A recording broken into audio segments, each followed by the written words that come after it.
This is the exercise technique breakdown for the rear delt fly.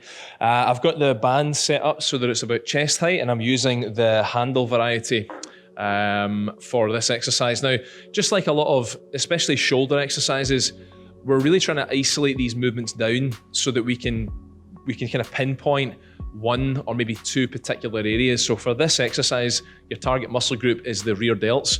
So, really just thinking about this area here. Biggest mistake that I see people make when they do rear delt flies is they have too much movement in at the elbow. So for example, and again, and this often happens if the weight's too heavy, they are, as you're opening out the movement, they are extending their arms out.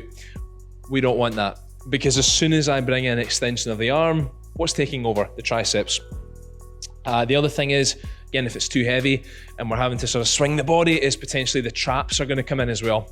I want to try and isolate this movement to the posterior or the rear shoulder. So go light.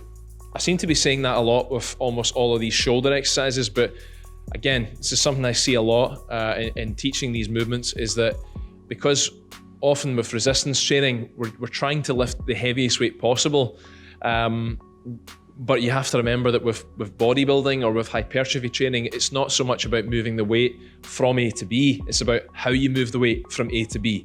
So in this instance here, it's about me taking this exercise out with control, driven from the shoulder, getting good contraction in the rear delts. So I hope that helps. That was the rear delt fly.